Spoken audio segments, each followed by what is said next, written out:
Hello, this is Lisa Russick And Donna. with the podcast We Are All Psychic. And today we have a most fabulous guest, and I think everybody would be very excited. It's Amber. Amber, would you like to say hello? Hello, my name is Amber Amrine. I'm a psychic medium, quantum channeler, and Reiki master. And she's a podcaster, guys. And podcaster. And we have a professional dancer. A lot of things, apparently. We're going to get into all of that. I am very much like that myself. But of course, do you think we're all psychic? That's the first thing we have to ask you. Definitely. So the way that I view how we operate, I view our energetic systems kind of like a body system, like our digestive system or our respiratory system. We have an energetic system. And when we go to sleep, our energetic system takes over. We do a lot of astral traveling, a lot of processing in the energetic and the astral realm. So it's a normal part of how we operate. But just as with some people, they're a little disconnected from their body or from their digestion, we can be very disconnected from our energetic systems as well. It doesn't mean they don't exist or that we can never have a connection. They are always there and always available to us should we choose to tune in. So absolutely. Seems like you and I have very similar belief systems on that, because I do believe it's part of our bodily system. Part of, it's like just there. It's it can be quantified somehow. It can be, I think, and they're already doing it in some ways. But the scientists, they will accept. Yeah. Everybody will go, "Oh, they said so. Okay." No, definitely, and I feel like especially diving into the mystery of dreams.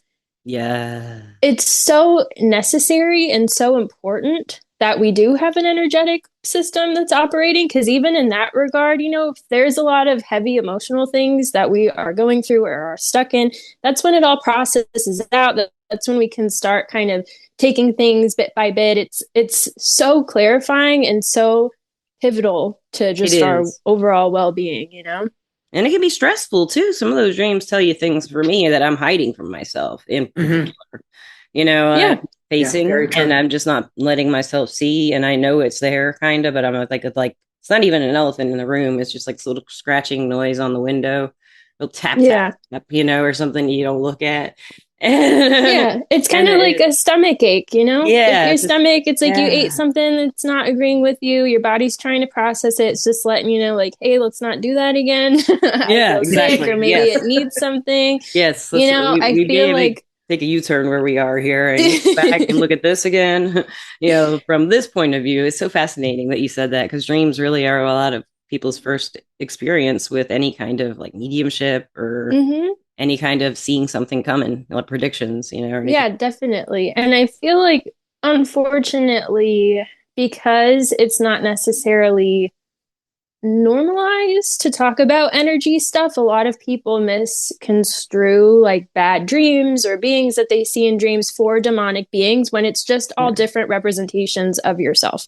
It's like if you're sick, your body is not fighting against you. It's not being possessed by something. There's just an aspect of you or a pattern or a cycle, a habit, whatever, that isn't agreeing with you, and you just correct it, and it's okay. There's nothing to be scared of. I think that's one of the biggest things I'm passionate about, is just... I am too. I hate that. Don't have to be scared. Where are you from? Are you from Texas, or is that I'm right? from LA. LA? You're in LA? I didn't know that. Well, I'm from the South. Donna is in the Northeast. You're in the Northeast. Midwest. Midwest. Way upper Midwest. I knew you were up. Yeah, I like to say the North Coast. The North Coast. Especially to the East and West Coasters. I like to tell them I'm from the I always thought of you as in New England. I know you've told me that before, but I forgot. Well, I'm in Nashville, Tennessee now, but fun. My mom's moving there. Oh, she's gonna love it. It's the best world. There's a lot of moving happening. My boyfriend and I will be moving to Salem, Massachusetts, probably next month, which I'm very excited about. And then my mom's heading to Nashville. Yeah, so wonderful. And if you ever come to see your mom, you have a place to stay. Thanks.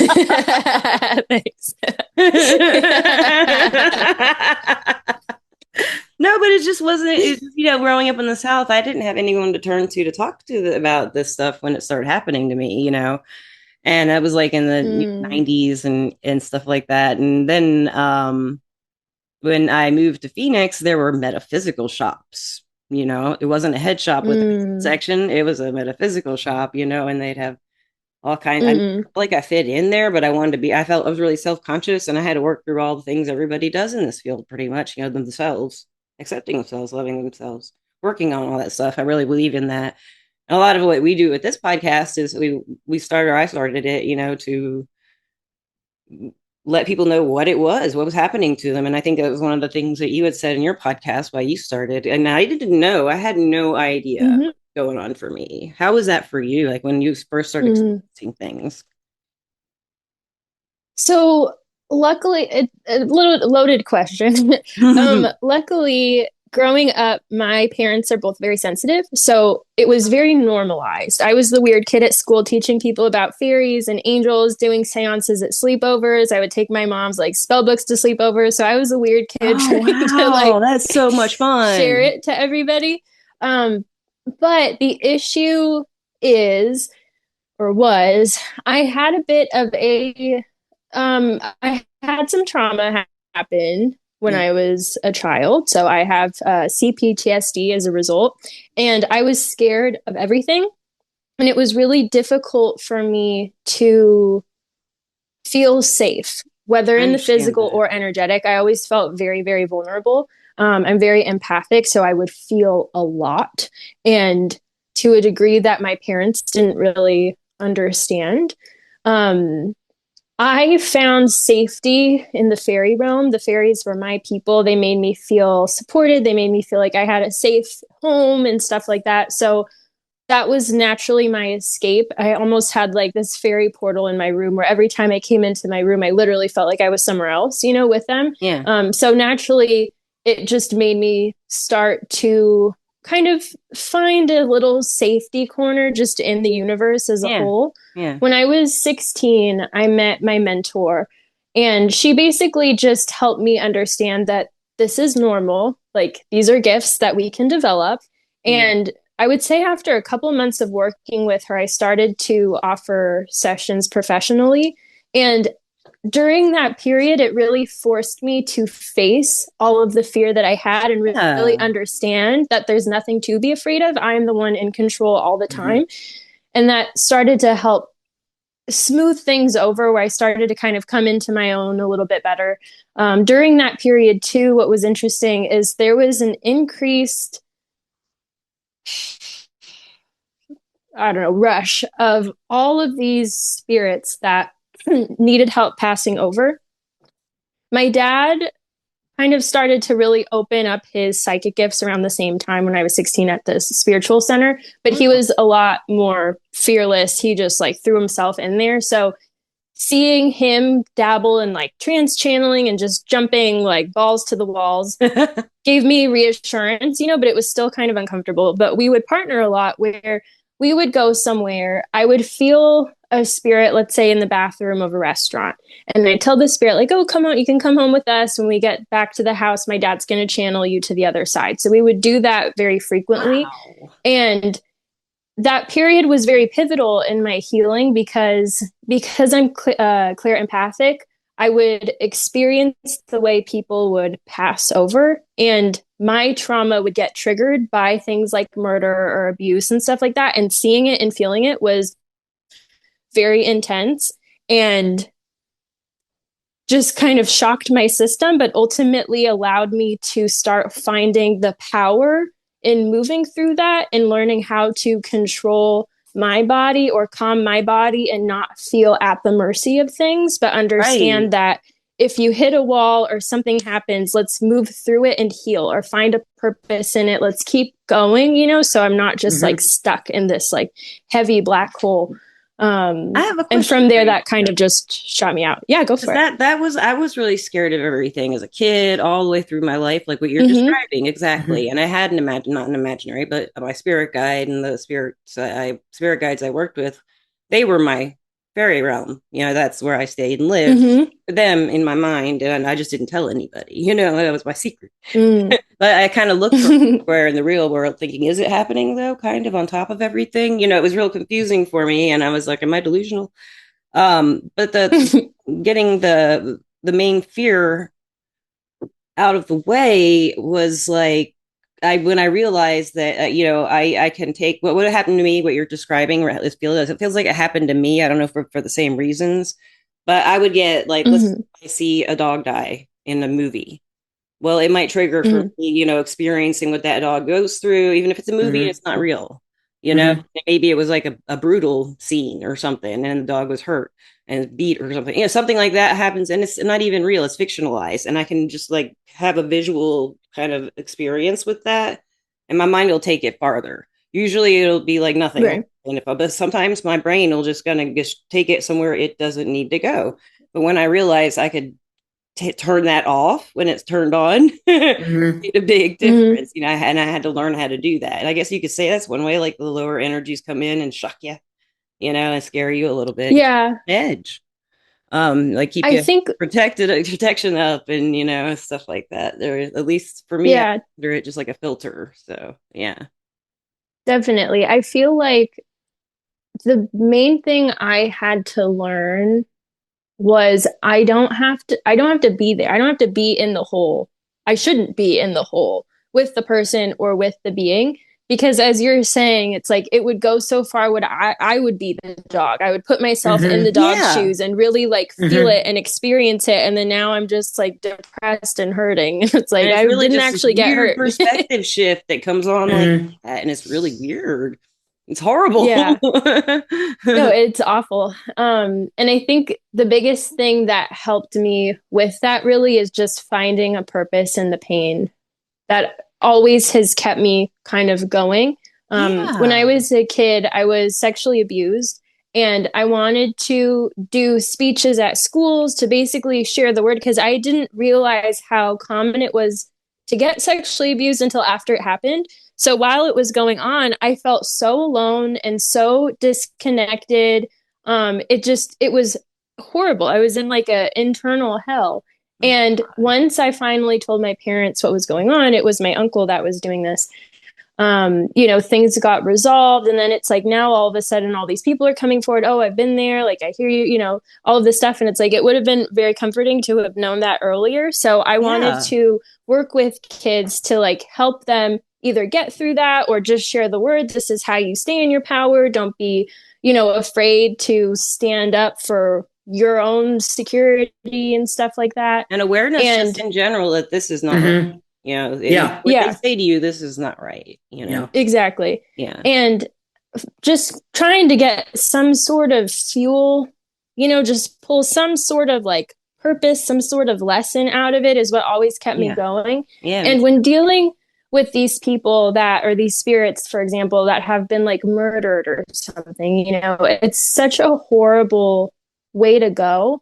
But by spending time with the spirit, and it's like, look, whatever life circumstances you were in, you are free from those now. You can start Yeah. over. Like, it's so beautiful to be able to just completely free yourself from all the pain that's been holding you down for so long, and really trying to look for that bright side is just what kept me kind of pulling out of it and not getting Mm-hmm. stuck in it. Did you think of yourself more as an optimist when you were younger or pessimist? Like how did you see yourself when you were younger? As Very much an optimist, even okay, with that's my really parents. cool. So you always felt like you could Frequently turn it as a around. kid, Mm-hmm. That's yeah, really good. frequently as a kid, my dad would get very stressed. And I was always like, oh, well, at least, like, at least it could be worse. At least this good thing happened. Or at least, I've always Yeah. been an optimist. I was Yeah. a It's very, really cool. very jolly child. That's awesome. I Then was life too. happened and yeah, things got heavy, but I Yeah, found I my know. way I'm out. really sorry. That's just, I mean, we hear that a lot on our podcast. Mm-hmm. Yes, a lot of traumas, especially sexual traumas, abuse is Mm-hmm. coming from the family usually. Uh, Mm-hmm. Physical, mental, verbal, Mm-hmm. all the Yep. kinds of like trigger a lot of trauma responses that are energetic, psychic, Mm-hmm. or whatever you want to call it. Especially being able to access other realms and stuff like that, and being able to communicate with spirits because they're like there to help you get away from that situation sometimes, and Exactly. you can't any other way. They'll get you out, and I think that just like I'm so happy you did that or still do that. I get that awareness out for people. Oh, that looks like my cat, Gandalf. Yeah. Didn't that look like Gandalf? Yeah, it did. This is a video on Spotify. Oh, it's a black cat. Oh, gorgeous. My cat's a gray cat, but this is a beautiful podcast cat guest. Hello, beautiful. Beautiful. What's the cat's name? His name is Pan, and then his brother is Forrest, who's on the floor. Pan and Forrest. He'll probably pop in later. Oh, good. I love it. Einstein's up here somewhere. I think he's he's guarding the food from the dog. Oh. Doesn't want the dog to come in and get it. Somebody's got to do it. He does it a lot.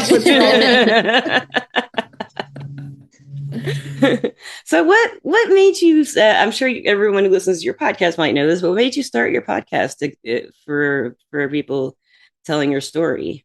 And y'all need to hear it. You got to hear her podcast. Two reasons, actually. One was more for business. I was trying to figure out a way to just get out there more. And I was debating between YouTube or podcasting, but podcasting requires far less equipment. Yeah. It's a lot of work, but sometimes it can be easier because you don't have to like stress about, the editing and like the visual, beautiful backgrounds and stuff like that. Exactly. So I leaned into podcasting, really just to just share stories. I'm really passionate about normalizing this stuff. People get so scared and spooked by it, and I really just want people to understand that this is normal. What I really started to lean into about 2.5 years ago was getting really personal, and like when I'm going through a shift, let me talk about it, because I feel like everything is so beautifully curated that we don't see the dark stuff or the weird stuff. So we don't know really how to move through it or what's normal. Am I going crazy? I don't know. So I like to just talk it through when I'm going through a shift, so people understand, like, this is how I do it. This is how I process stuff so that I stay aligned on the path, or like, this is how I, let go of fear or whatnot. Yeah. And how you get to that positive, optimistic place again. Exactly. Get knocked off your feet sometimes. I was very pessimistic when I was younger, and I did get the optimistic attitude through a lot of like the, training my thinking really, and training the way I reacted to my empathic side, and also to the just the energy in general, because there's more to just other people's energies to me. It's just, there's pets, they always feel lovely, but usually there's just weird things that come along, like, what was that? I feel all this awful and I don't know why. But I kind of have to pin back where that might come from, and it's just really weird kind of way of living. It's been. But anyway, Donna, I know you must have some questions for Amber. Do you have anything on y'all? Yeah, I'm actually interested in the Reiki aspect of how you do what you do. Yeah, sure. So my approach actually to Reiki is a little bit more unique. My mom trained me in, I think by 2019, I had my certification for Usui Crystal and Karuna Reiki. So my mom kind of jumped, my parents and we all have our own little niches. My dad is more into like shamanic trance channeling stuff. My mom has always been more into like the witchy energy healing stuff. And then I'm more into like connecting to different beings and people and all that stuff. So my mom dove into that first. And I was like, oh, that's interesting. And over time, it felt good. If I had something wrong, she would send me Reiki. I was like, oh, this is cool. I want to learn this. Cool. You had Reiki when you were really like young? No, she learned it when I was an adult already. Oh, okay. So you learned it. So was that your first time to ever feel like the someone manipulating your energy and kind of moving it around and stuff? So I think that's what I would actually do when I was little is whenever, because of the trauma or just stuff, my parents had a really tumultuous relationship. So everything was just very rocky growing up, and it would manifest as an upset stomach. So every night my mom would, she wasn't trained in anything, but just by intention would put light in my stomach to like push down all the acid or whatever. So every night I would go to her and be like, can you push it down, please? And she would soothe my stomach. So since I was little, your energy, you'd always known that feeling. Yeah. Oh, it's this funny story, actually. When I was having a sleepover at my friend's house, I think I was maybe like 9 or something like that. But something I ate was really upsetting my stomach. So I was like, okay, let me just try to replicate what my mom does and put my hand on my stomach. And I saw this like yellow bubbling acid. So I was just like, okay, maybe I'm supposed to make this bigger. So I was like making it worse and I gave myself diarrhea. Oh my gosh. One way to get rid of it. Well, sometimes, really fast. Sometimes the only way to soothe it. Bring in the white light. Teach me this, please. So silly. But no, I think she learned Reiki a few years before she taught me. That's cool. So yeah, so I dove in, and because I am a professional dancer on the side as well, I really love channeling through movement. So I like to incorporate movement, or like light language or quantum mudras. I just like moving and incorporating like sound and stuff, to really like sew in the energy in the body. Yeah. I like dancing. I love music. I play music, and I have sound bowls, but most of all, I love dancing and writing songs, but dancing is right there. Any kind of band, just about, I'll go find, if it's a live band, I love live shows, live music. So if I have a chance to dance, that's when it really just, I feel so better. I get it all out. Everything's like just shakes right out. It feels so wonderful. Yeah, it's so Sometimes good. I'll make myself dance in the bedroom when I'm not in a good mood. It's kind of like, yeah, totally. I'll do that too. It also helps. So the way that I like to teach people to connect to energy is more through like embodying it or really feeling it for yourself. Because I feel like when you do that, you really understand the nature of what you're channeling. You understand its motives, how it feels, its character. You just become it, by your posture changing a little bit, or even if you're swaying and moving your hands. Oh, sorry, my cats are starting to get crazy. They always do this right when I start filming. The way that it feels, like the texture of the movement, just tells you so much about the energy that you're channeling. So I really love pulling movement into any kind of energy work. I feel like it really gets it out more. It makes it more physical, more attainable. Yeah, I think so too. And I feel like I've worked with chi, or that's a spirit taught it to me. And it mainly helps me not fall down when I'm in a precarious situation. If I think to access it, and I usually do, it usually says, hey, and then I'll kind of access the energy of it, I guess, and just always land on my feet, I guess is the way I put it.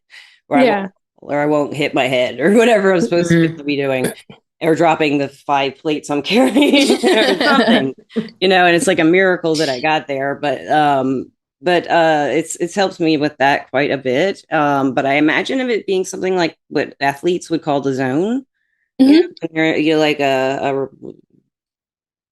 say like a really good baseball batter, he's just having a streak, and he'd be in the zone every time he got to the plate. And that's the feeling I would say is what it's like when I'm working. Dancing, I can do it too, and it just feels so good. And it's a good way to not run into other people in the crowd if you're in the, up in the pit or something. It helps anyway. Dance. I'm such a dance nerd, so I could talk about dance forever. I'm so curious about that. I do all kinds. I'm primarily a commercial dancer and randomly a Brazilian samba. So I'm kind of I've done all kinds of Latin dance, ballet, contemporary, hip hop, salsa. I've done Afro-Cuban. I've done, Brazilian samba. What else? You've really learned like a lot of styles, and all, like studied dance. I haven't done anything like that. I just dance. I've been doing it since I was so little. Much. I love it. I'm such a dance dork. But what's so cool about dance is it connects us to our intuition in a way that nothing else really does, I feel. Because if there are deep, like subconscious programs that you're really having a hard time articulating or figuring out mentally, when you just move with it, your body speaks the language of abstract. With the patterns don't always come out in a way. It's more like an urge or a feeling, a sensation. It's not always like a paragraph. There's not instruction to it. And by being able to kind of release yourself from words and just come into sensation and feeling, there's so much more room for conversation. and understanding and clarifying and trying on, in a way that is so deep. It just gets to the meat of stuff, It does. It does. And it makes life better. I don't know. Mm-hmm. It just does. And with that, where can the listeners, where can they find you? Where you work, or how they can get a reading from you, maybe? Or yeah. So I am available on channelwithamber.com. I do readings, I do healings, I do trainings. I also have a monthly mentorship program, which is also on there. It's there's a monthly mentorship program, and then there's also this like little subscription side if somebody doesn't want to go all in, where there's a bunch of videos and crash courses and all that good stuff. That's also on my website, but on the subscribe tab. But I work remotely, so I have clients all over the world. So do I. And then Donna does the same thing. Yeah. My podcast is called Diary of a Psychic Medium, and you can find it anywhere you get your podcasts. That's right. Cool. It's great. You guys should totally check it out. And I will thank you to our sponsor, Everclear. Everclear is an advice app where you can get advice from psychics and empaths to get the clarity you need to create the life you deserve. And Donna and I are both advisors on there. She is Marie M or Maria. Give it to Maria. Maria M. Because you always say it sounds like Miriam. Miriam. Yeah. That's what it looks like, because they don't use the second capital.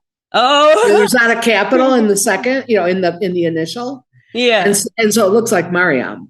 Yeah, it does. Yeah. That's hilarious. Well, I am Lisa P, Leesap, not as exciting as hers. There's a background story and a typo and everything. I mean, they just asked us, to pick names we'd never used before. And I think I've told this story on the podcast, but I had when I was a kid, like kids, we all made fun of each other's names and reading songs and stuff.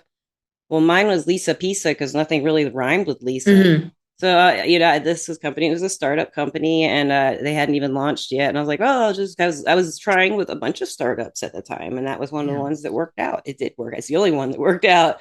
And they're just a great platform. But that's why I picked that name, because that was then they said, one name and an initial that you've never gone by on any platform. So I've been on like so many, and I've had so many it gets names hard to, Yeah, it was hard to, and I've had my name, so it was kind of fun to do. But some people just put whatever they wanted, and I was like, okay, they're so nice guys. I mean, they're just, all the advisors are just so nice. We get to look it's a really great it is a great platform. And there are plenty out there that are not so great. So Amber, do you have any advice for anyone listening to this podcast who might be in that fear state? They're hitting that wall a lot when they're trying to do anything at all, but especially if that's an issue for them. What do you think is a good first step to getting out of that mindset? So nothing is more potent than love. Love is at the core of the universe. It is what makes up everything. And I have dealt with the craziest beings I've done. I have a video on my YouTube that's about the craziest house cleansing I've ever done. Like, I've dealt with some like weird heavy things, like straight out of horror movies. And the one thing that immediately shifts them is literally love and compassion. When something is operating in a way that is heavy, hurting people, making people upset, whatever it is, they're operating away from their purpose. They're operating away from love. And when you see that and give them compassion, it immediately pulls them back into that. It's almost like reminds them who they are, because their energy shifts a lot faster than we shift. So the minute you see them as that, it completely moves everything and you remain in control no matter what. I feel like what helps me pull into that, if I'm having a hard time and really feeling anxious, humor, finding something funny about it. I remember when I was younger, I had this like weird energy that would frequently come in and like shove his face in my face, and it made me really uncomfortable. And I tried to just like look at his face and like make fun of it or start laughing at something like, oh, that looks silly, and then he completely just disappeared. So laughter and love are the two things that are like the easiest but most effective little tools to keep in your tool belt. Absolutely. That's perfect. Yeah, that's great. I love it. And Donna, do you have any last questions for our guest? I know that I did take a look at your website. Had to do it on kind of the fly. I'm definitely going to go back and look a little deeper. So don't really have any questions right now, but I just think it's a fascinating blend of how you use your mediumship gifts and then your healing gifts and movement. All of those things, the way all of those things come together is, I think, really fascinating. And Thank you. And definitely something I'm going to explore more about you, if you don't mind. I'll lurk on your website a little bit. Yeah, lurk. I might too. I didn't see that. That's very interesting. I love that. And but thank you so much, Amber. Thank you so much, Donna. And, absolutely. And listeners and watchers. Thank you so much for having me. This was so fun. It was so wonderful. So thank you so much. Yes. I was like, will she say yes? I don't know. Okay. And she said yes too to the question. And listeners and watchers, we love you. And peace out. Have a great time wherever you may be. And we'll see you next year. Yeah. Happy New Year, everybody. Happy New Year. Bye. Oh, yeah. Bye. Yeah, this is the New Year's podcast. Too. Hey, it's the New Year's podcast. You're just looking. That's why we have confetti. Yeah, we have a little confetti to be here. I have a bubble gun. It'll be festive. All right, for real now, we'll let you go, people. Who watch. Thanks. Goodbye. Bye.